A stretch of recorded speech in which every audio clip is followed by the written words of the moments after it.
Be ready. 15 seconds.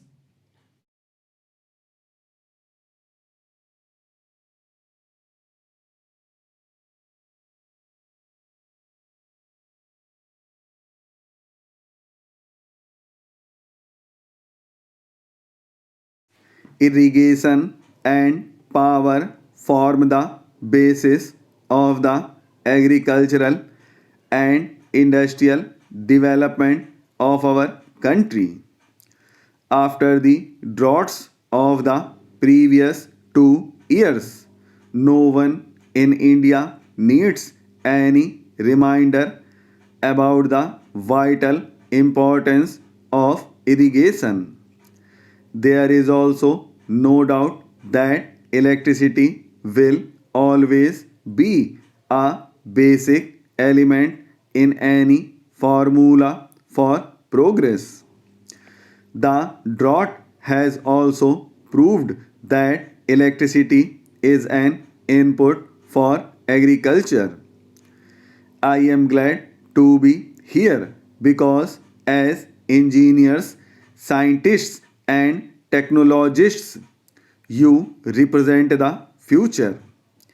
As citizens and administrators, we look to you to uncover our natural resources and suggest how best these might be exploited in the national interest. Technology is moving ahead in every direction, and day by day new opportunities are opening up before all of us. What we need is the availability of large quantities of power at very low prices, which would influence changes in technology and stimulate the development of a new technology. We have vast water resources in the Indo Gangetic basin, of which I am being constantly reminded by our minister, Dr. K.L. Rao. These must naturally be tapped for irrigation. When one merely thinks of all that our institutions or a board such as yours can do, the prospects are truly exciting and open up new vistas in many areas of national life.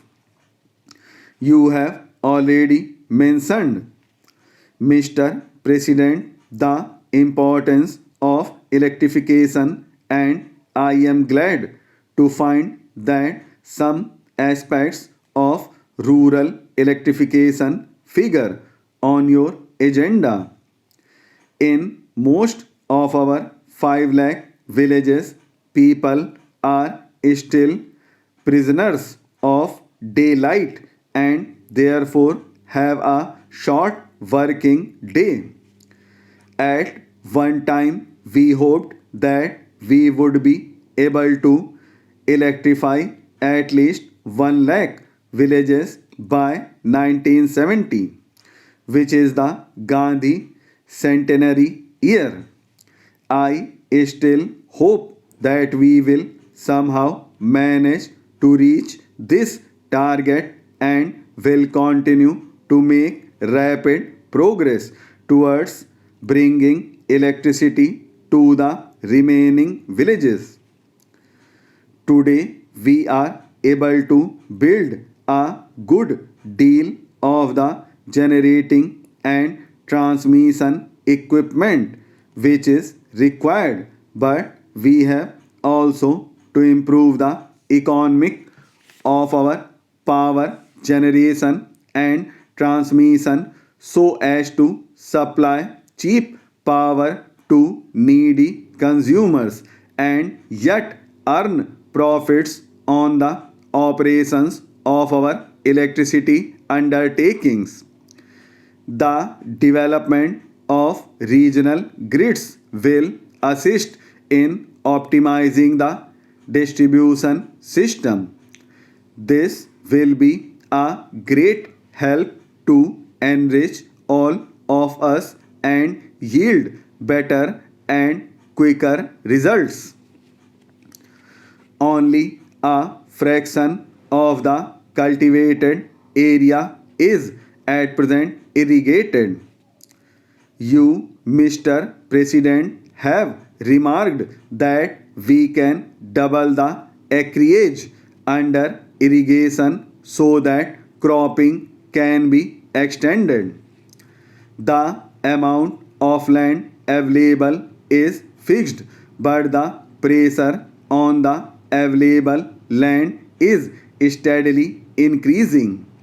There is no alternative, therefore, to increasing the efficiency of land utilization and getting higher productivity per acre. Irrigation is one means towards this end. It is important that we utilize fully and rapidly such irrigation potential as has been already created. I think this requires much closer association than is generally found between the irrigation engineer, the agronomist, and the farm extension worker. Planning for the utilization of water must commence at the time an irrigation project is conceived. It cannot be left to be taken up when construction is advanced or after storage has been completed. I have been heartened to hear of the good work which has been done in the Kosi area.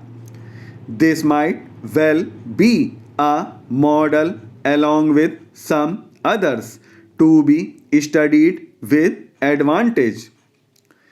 India already has what is said to be the largest irrigation system in the world. But I am told that our water management system could be greatly improved. Irrigation can be wasteful, and irrigation without drainage can cause damage. Water management and soil conservation constitutes sciences in themselves, and I am happy that you are holding a symposium on the problem of water management. Our rivers and our groundwater are national assets which we must use to the best overall advantage. I am deeply concerned that there has sometimes been a controversy over what are termed interstate river waters.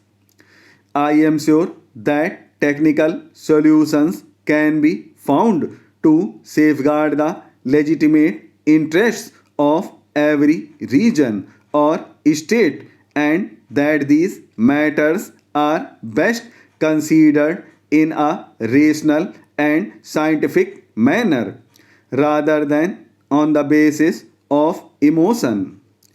There is one other aspect, perhaps not directly related to your conference, on which I should like to touch. The development of irrigation, especially in arid tracts, is often a starting point of an economic and social revolution. It demands more tractive power and creates new demands for roads, markets, and processing and storage facilities. The stimulus which irrigation provides to agriculture also generates new and additional incomes, much of which are invested in the facilities earlier described. A part of it also goes into village improvement schemes, the renovation and modernization of individual homes, the paving of streets, the digging of wells, and so on. I believe this kind of development offers an unrivaled opportunity to promote a new village movement.